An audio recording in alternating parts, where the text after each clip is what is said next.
Hey everyone, Beth here. So we are going to be covering a book today. We are starting out with Blink, and I'm super excited. You may have seen my other posts before. I am a personal development junkie. So whether it's a book, it's an ebook, it's a podcast, it can be anything to do with making myself better, others better.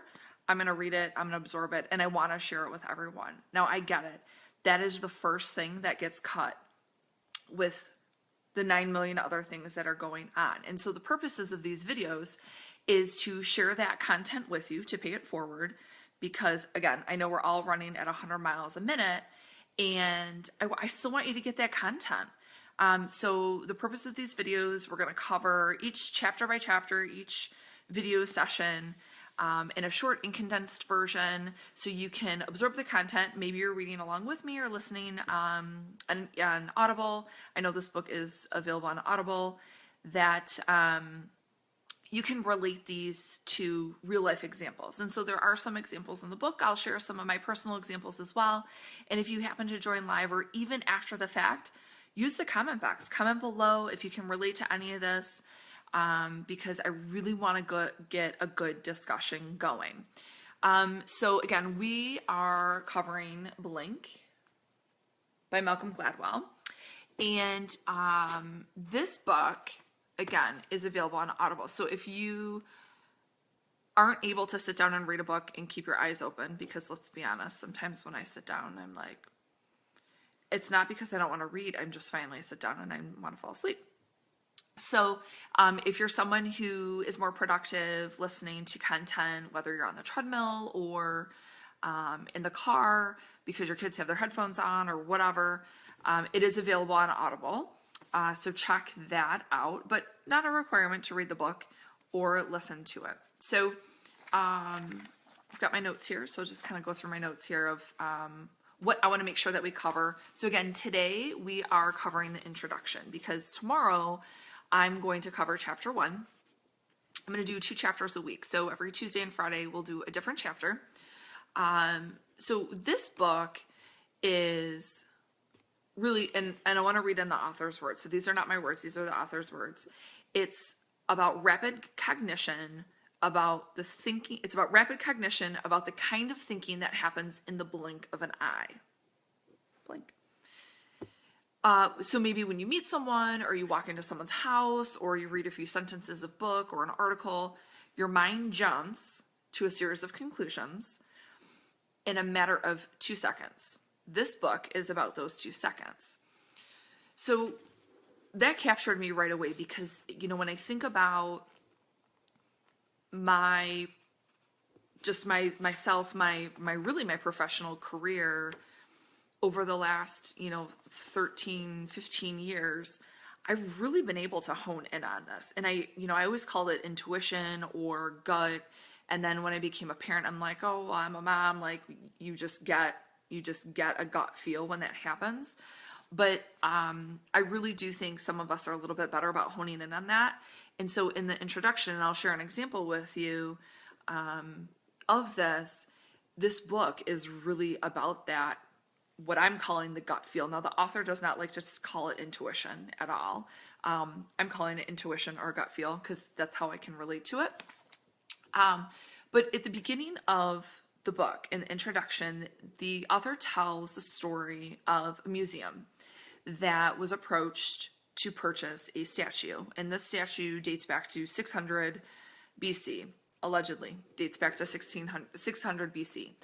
And it was in perfect condition. And so the museum goes through a series of scientific tests and studies and documentation, and they spend about 14 months trying to prove that this statue is what it's supposed to be. And there's only like 200 ever made of this type of statue. It goes back to ancient Greece. And so just as the museum was starting the paperwork to finalize the purchase of the statue, they brought in a couple experts in the art field, and multiple people who came in at different times had a very negative response to the statue. And there's one example where So you've got the museum, they have it covered, and this person comes out and they're ready to display the statue and get this expert's opinion. And they pull off the cloth and she says, "Can you return that?" Like, that was her response. And they said, "Well, no, it's real. It's, we've got the proof." And she's like, "That's not real." She knew immediately. And she called it it was, what did she call it? I loved it. Now I can't remember. Intuitive repulsion. Intuitive repulsion. I love that. And just had this feeling of, this isn't right. There's something wrong with this. And she was one of 3 people that the author says that it's not right. And so after going through, hey, Melissa, after going through all the paperwork and really trying to say, like, this is authentic, turns out it wasn't authentic. The paperwork was fake. The calcification on the statue that was supposed to be proof of this aging process was fake. And the museum missed out. Like, this was a fake statue. And so this book talks about how it doesn't matter, and sometimes some of us are so focused on the details and the facts and the scientific proof of why things are the way that they are. But then others of us, we just go by that, like, instinct. Nope, not right. Or yes, this is it. I mean, think about it. You meet someone, right? You are introduced to someone and well, I guess I should ask, are you good about knowing right away if this person is genuine, that you could have a potential relationship with them, whether it's friendship or professional, or maybe you meet them, you're like, no, this is not a good person. This person does not have the right intent of what they're doing.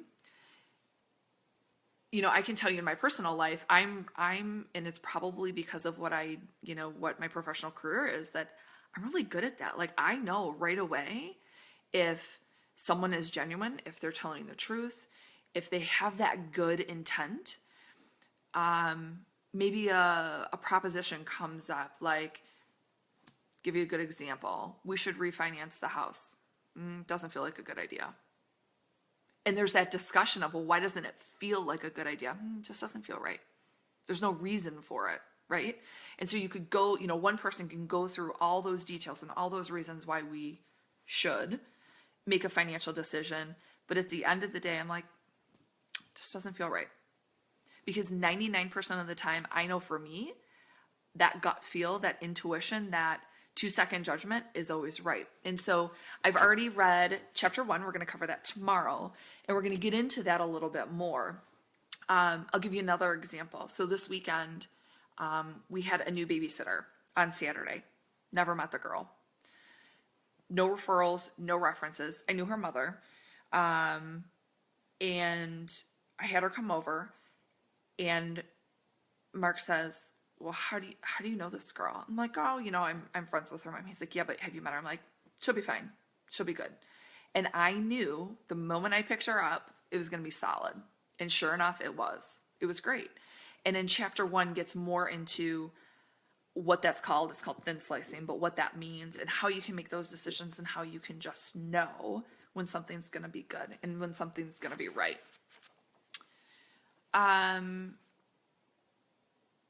So I'm just looking at my notes. I want to make sure I don't want to miss anything, at least from the introduction.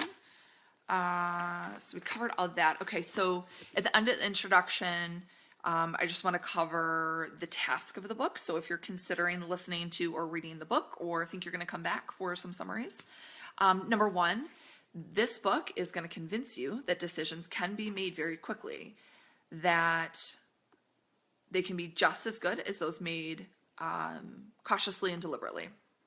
Number 2, when should we trust our instincts and when should we be wary? Because I think that's, for me personally, where I think about, should I always be trusting my gut, or do I need more information? And I think that's where my husband and I balance each other out, is because I'm very quick to make a decision where he needs all the details.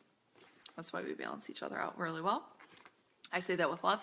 And number 3, convince us that our snap judgments and first impressions can be educated and controlled. So I'm super excited to bring more on this topic in this content when we do chapter 1 tomorrow. Comment below me if you'd like me to send you my typed notes. I can email those over to you. I'll like off of this chat. I'll get your email address, or I can message you and I'll give you my typed notes of this, because you might be listening to this in your car or in a spot where you're not writing anything down. I'll do that each session. And if you enjoyed this video, think anyone else would like to participate in the discussion or get the content, share it. Share it with a friend. You can share it directly with a friend, tell a friend, tag them. I hope you guys have a great day. We'll be back tomorrow for chapter 1. So again, it's Blink by Malcolm Gladwell. Good book so far. So have a good one. Thanks again, Melissa, for joining live. Have a great day.